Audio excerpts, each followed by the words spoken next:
Hello everyone, I'm Mason and you are watching Aerospace Talk with Mason. Today I'm here in Grand Forks staying frosty as usual. In today's video I'll be covering some news around the world of aviation, talk about how my flights are going, and answer any questions that you guys have posted on my Instagram page or on my previous videos. So let's dig right into it. Here's the first thing of news. Urban Air Mobility, also known as UAM, has the support of public according to Airbus survey. But there are some concerns. The survey that was done in LA, Mexico City, New Zealand, and Switzerland show that 44.5% of people said that they are in support of UAMs, but of that 45%, only 44.5%, only 41.3% of them thought it would be safe. The main safety concern of these people, of the people on the ground, also the sound of the UAMs make during takeoff and landing procedures. This gives a good idea to Airbus on where they need to be and what they need to improve on to make people more comfortable where they would be, to have some more support. They're trying to, mostly to give you some background on this story, they're trying to, kind of like what Uber is trying to do, they're trying to have these helicopters that are available for people to take around cities to avoid traffic. So these are these urban air mobility systems that they're trying to get. And then next story is a bipartisan group of the U.S. lawmakers have introduced a new bill that require all commercial aircraft operatings in the U.S. to be retrofitted with a secondary cockpit barriers to prevent terrorist attacks similar to 9/11. If this becomes a law, the Sarcini Enhanced Aviation Act will be mandated the installation of a lightweight wire mesh gates between the passenger cabin and the cockpit door, which would block access to the flight deck whenever the cockpit door is open during flight. The bill was named in honor of Captain Victor J. Sarcini, who was killed when the plane he was flying was hijacked and flown into the World Trade Center on 9/11.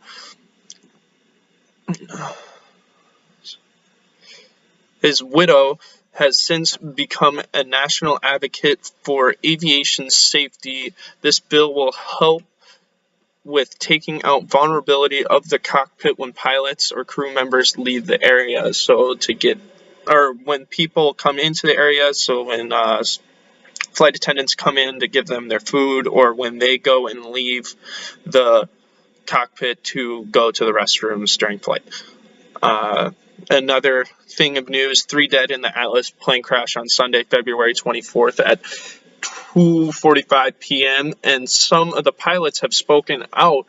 Atlas is owned by Amazon Air, or I should say Atlas runs a lot of Amazon Air flights. And these pilots are saying that their pay and their benefits are below industry standards. Also, they said that these pilots for Atlas Air tend to be less experienced and have heavy schedules that cause pilot fatigue. So those are my news stories. I chose 3 basic headlines. Next week I'll be trying to do some military-based headlines, or not next week, the next episode I'll be trying to do some more military-based headlines, or the future of aviation. That's one thing that I'll try to have one article on every episode, is the future of aviation, and mostly just go from there. So if you have any interests on news stories that you want to hear about in these news sections, please let me know. I'll try to have anything that you guys want to talk about, whether it's about the F-35, or if it's military space, something like that. So next week, I'm gonna try to have one military story, one space story, and then the future of aviation.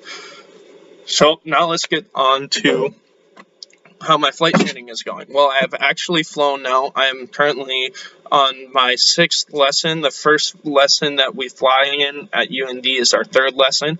So I have had 3 flights so far. I am going to be doing my 6th flight hopefully this next Tuesday, coming up next Tuesday, and then hopefully I'll be ready for my first stage check before I leave for spring break next Saturday. Unlikely, but hopefully it's possible. So that's how my flight training is going. At least I'm flying now, unlike the last video where I haven't even flown yet. I'm pretty sure like the day after I made my last video, I flew the next day. So positive note there, I am flying. It's all good now, and I shouldn't say it's all good. I still need to get some lessons in so I can get done in time. So there wasn't a lot of questions for off of my last posts and or my Instagram picture, or I post on my story, and then I'll post on my story before I'm going to have a video, so you can ask questions there. You can always DM me on Instagram asking me questions. You can comment on the videos, any questions that you guys have. So I'm only answering 2 questions today. The first question was sent to me. It was, what am I flying here at UND? Well, I am flying the Piper Archer. UND is mostly made up of Piper Archers now for our single engine planes. I think we only have like a couple more Cessna 172s. So UND is doing a complete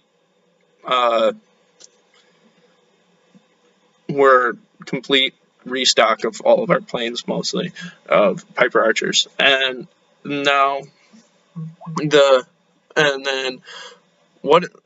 so I get to fly the Piper Archer. I probably will fly the Piper Archer until I get to my multi-engine class, and in that multi-engine class I'll be flying the Piper Seminole, and then after my multi-engine class I'll probably be in the 172 for parts of my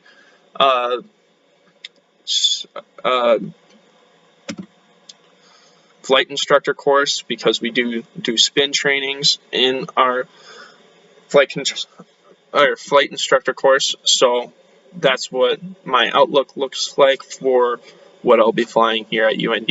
I could fly the King Air. It's just really expensive, and I don't really feel like doing that, paying that money for that.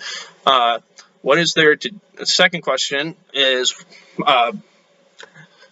what is there to do in Grand Forks during the weekend? Well, I'm going to be completely honest, not much. There's in the fall, in the spring, you could go out to the racetrack Friday nights. You get discounted stuff at the racetrack. Once the winter comes, you have hockey season, and that's basically all you can do at Grand Forks. So you get a lot of time to hang out with friends and do stuff like that. So that's all I have for the episode today. Like I said, please comment some questions so I have more than 2 questions to answer every episode. I look to answer about maybe 5 or 6 questions each episode. Then after that, now that we're done with questions, please like and subscribe. And while you hit subscribe, also hit that little bell-looking icon, and that will give you notifications every single time I post. So I don't necessarily have to post on my Instagram when I have posted every time. Also, go check out my Instagram, Aerospace Talks with Mason, or Aerospace Talk with Mason, no space, No capitals, no, just straight up aerospace talk with Mason. My next video should be coming out either this next week or the week after. I'll probably just post it during spring break, so I'll see you guys in 2 weeks. Have a nice day.